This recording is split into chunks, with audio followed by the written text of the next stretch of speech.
आज हम माड़ीपुर से लेके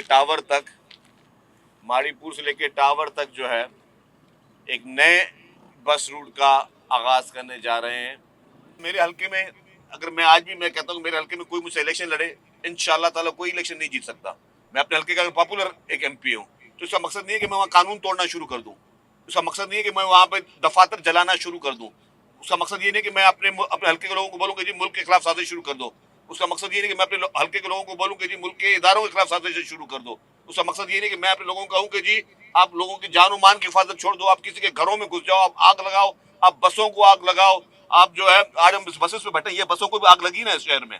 आप पूरे सब गवाह शारा फैसल में इन बसों को आग किसने लगाई? तो फिर ये कोई इसमें मुल्क में कोई कानून नहीं होना चाहिए क्योंकि मैं अगर पॉपुलर हूं तो मेरे सारे कानूनों से बालातर हूं? नहीं हो सकता ये कहीं पे भी नहीं हो सकता कि कोई कानून से बालातर हो।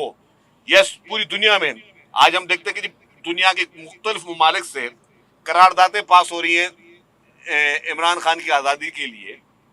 मेरा सवाल है, अगर किसी उन मुल्कों में से सब चीजें छोड़ दें, कोई कानून को अगर तोड़े तो क्या वहां पे किसी और मुल्क की करारदादों पे अमल होगा? एक शख्स कानून को तोड़े, एक शख्स मुल्क को आग लगाए, मुल्क में इंतशार फैलाए, एक शख्स मुल्क को कोशिश करे कि मुल्क की तबाही हो, एक शख्स आईएमएफ को फोन करके कहे, आईएमएफ को ये लोग लेटर्स लिखें और उनकी पूरे वजरा हुकूमतें लेटर लिखे कि पाकिस्तान की इमदाद बंद कर दी जाए। मतलब कौन सी हद तक वो लोग नहीं गिरे इस मुल्क को नुकसान पहुंचाने के लिए? तो जो शख्स उस हद तक इस मुल्क के लिए गिरे हैं तो क्या उसके लिए सिर्फ किसी मुल्क की करारदाद जो कि पाकिस्तान का अंदरूनी मामला है उस पे आके हम कहें कि जी किसी शख्स को छोड़ दिया जाए? या उसी ममालिक में कैपिटल हिल का जो वाकया हुआ था, कैपिटल हिल में 10-10 15-15 साल लोगों को सजाएं मिली, तो क्या हम ये कहें कि हम अपने मुल्क में करारदाद पेश करके जी वो वहां का उनका आईनी जमहूरी हक था कि जी वहां पे लोगों ने जो है वो पार्लियामेंट में घुसे या वहां लोगों पे आगे लगाई, तो जी उनको छोड़ दिया जाए? ये डेमोक्रेटिक राइट है। Democratic right, freedom of speech का मकसद कहीं पे भी कानून हाथ में लेना नहीं होता। पूरे दुनिया के किसी भी, चाहे कोई बड़ा तरक्की याफ्ता ममालिक हो या कोई छोटा मुल्क हो, किसी भी मुल्क में, और ये नहीं कि कोई और किसी और ने कर दिया, आज भी पीटीआई के मुख्तलिफ सेकंड टियर रहनुमाओं के वो बयानात मौजूद है कि जी यहाँ पे घुसो, वहां पे घुसो, इधर चलो उधर चलो। उन जगहों के उन्होंने नाम तक लेके कहा कि चले इस पर हमला करेंगे, धमकियां दी, इदारों को धमकियां दी, मुल्क को धमकियां दी।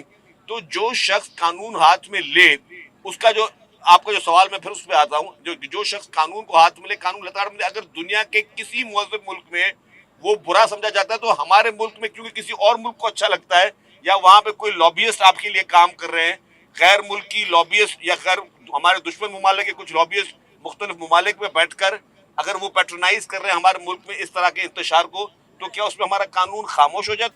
देखिए जी, ये सवाल अलग हो गया। आप जान बन्नू की बात की, मैं वही कह रहा हूँ। देखिए बात सुने, किसी भी जगह पे बुराई पैदा करने के लिए वो सोच देनी पड़ती है। अनफॉर्चुनेटली इंतशार की सोच, इंटॉलरेंस की सोच, इंतशार की सोच, लड़ाई की सोच, झगड़े की सोच, तबाही की सोच इस मुल्क में किसने दी?